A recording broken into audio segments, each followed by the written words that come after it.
Nous parlons du candidat à la présidence qui possède 100 biens immobiliers achetés en espèces. Nous parlons de ce type.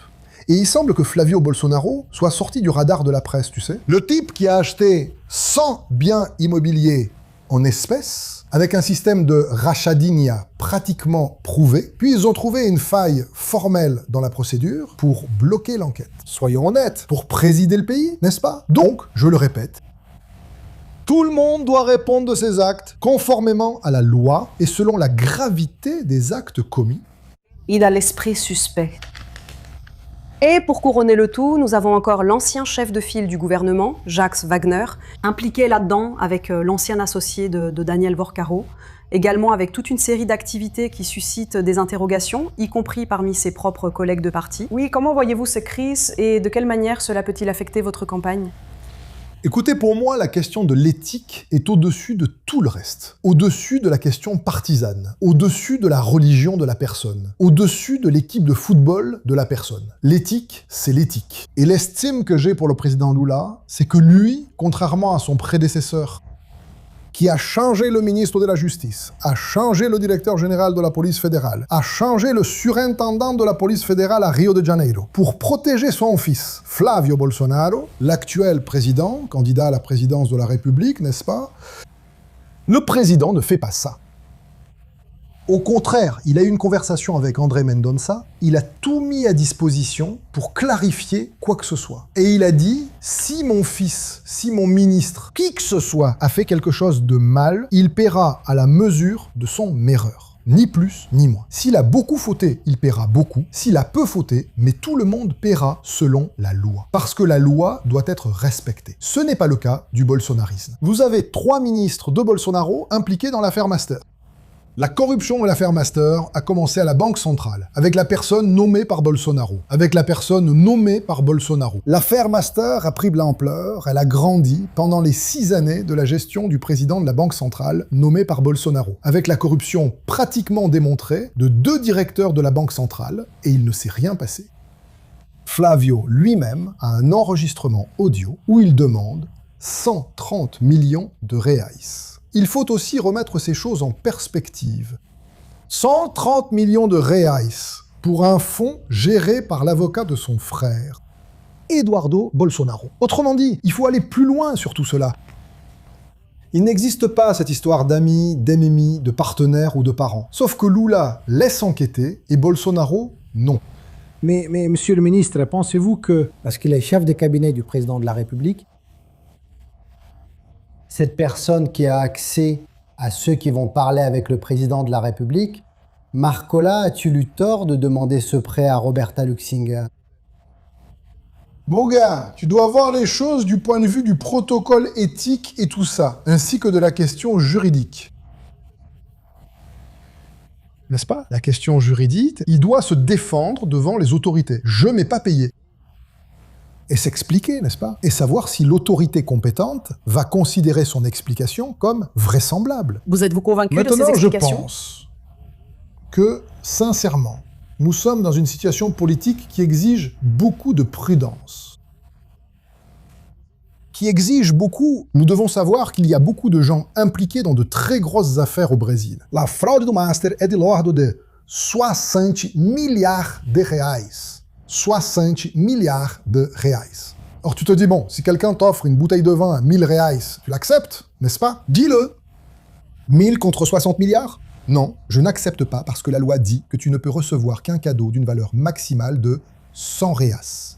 Donc, tant pis. Si la loi dit que c'est 100 et que la bouteille de vin coûte 1000, tu dois la rendre à la personne qui t'a offert le cadeau. Donc, moi, dans ma vie personnelle, tu sais que je fais partie des rares personnes qui n'ont jamais rencontré Urcara dans leur vie. Et j'étais ministre des Finances. Le gars a essayé de m'approcher de toutes les façons, il n'a jamais réussi. Vous avez déjà vu Roberta Luxinger?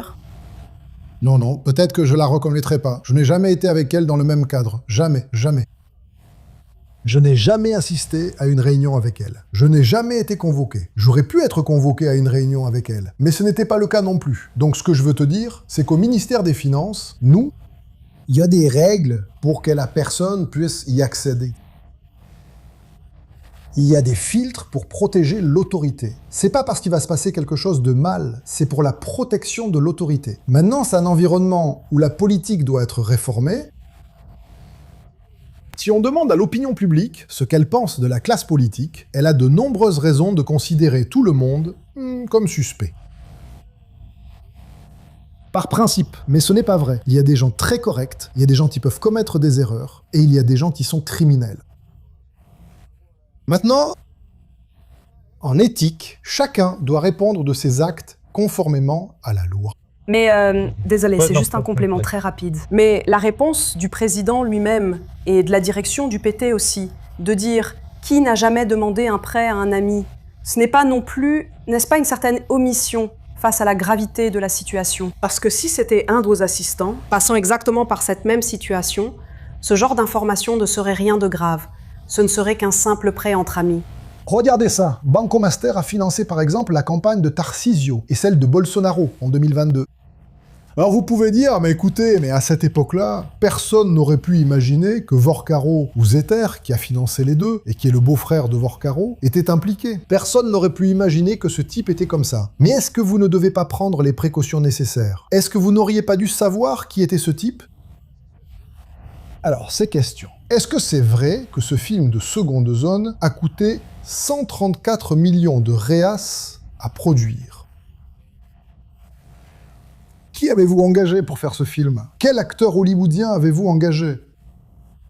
Alors, il est pertinent de poser ces questions, mais je pense qu'on doit discuter de tout le contexte actuel et laisser la police faire son travail, laisser la justice faire son travail.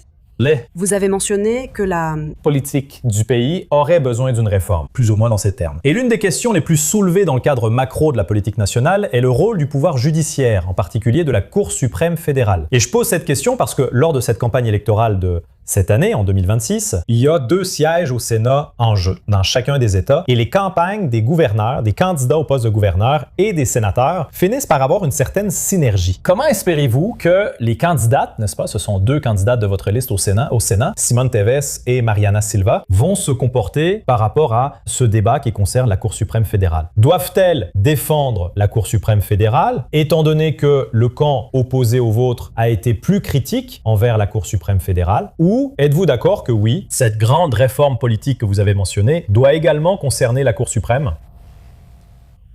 Non, une chose est de défendre la Cour suprême en tant qu'institution, et là, je défends la présidence de la République, le Congrès national en tant qu'institution. Une autre chose est de juger pertinente la conduite d'un membre d'un pouvoir public. Vous comprenez? Les choses ne doivent pas être confondues, n'est-ce pas? C'est pour cela que je dis, la question morale est une question individuelle, les personnes doivent répondre de leurs actes, conformément à la loi, les individus, pas les institutions. Je vais donner un exemple. Le commandant général de la police militaire ici à São Paulo a été écarté pour suspicion de lien avec le crime organisé. C'est la première fois que cela arrive à São Paulo. Le commandant général de la police militaire. 2 autres colonels ont été accusés d'avoir transmis des informations sur le procureur Lincoln Gakia au crime organisé, lui qui est sous le coup d'une menace de mort. Un autre a été surpris dans une colonie de vacances à Campos do Jordão avec des membres du crime organisé. Allez-vous condamner la police militaire à cause de cela, ou allez-vous condamner les 3 personnes qui auront le droit à la défense, etc. Est-ce la police militaire ou ce sont ses membres qui sont aujourd'hui sous enquête? Vais-je condamner toute la corporation? Non, la police militaire, je connais la corporation, je connais plusieurs membres, j'ai eu le privilège de côtoyer plusieurs policiers militaires, des personnes très honorables. Je peux t'assurer que nous parlons de 90% de la corporation du pays qui veut servir l'État de São Paulo. Maintenant, c'est le commandant. Il écarte et ordonne. Il n'y a pas eu un autre colonel qui a tué sa propre femme chez lui, une soldate? Autrement dit, il y a des individus qui commettent des erreurs. Ces individus doivent être punis. Ça peut être un policier, ça peut être un juge, ça peut être un ministre, ça peut être... Il faut répondre de ses actes. Cela ne doit pas mettre en danger le respect envers l'institution. Le secrétariat des finances de l'État de São Paulo fait déjà l'objet d'une enquête depuis un certain temps par le ministère public à cause de scandales absurdes. Un inspecteur fiscal avait jusqu'à 2 milliards sur le compte de sa mère. Et ce n'est même pas le gouvernement qui l'a découvert, c'est le ministère public. Est-ce que vous allez condamner tous les inspecteurs fiscaux du secrétariat des finances? Non, parce qu'il y a des personnes qui doivent répondre de leurs crimes. Dans le cas de la mafia de l'ISS, il y a eu plus de 10 sanctions, suspensions et peines de prison. Vous allez mettre en cause tous les inspecteurs fiscaux de la municipalité à cause de cela? Ce n'est pas comme ça que ça fonctionne. Donc,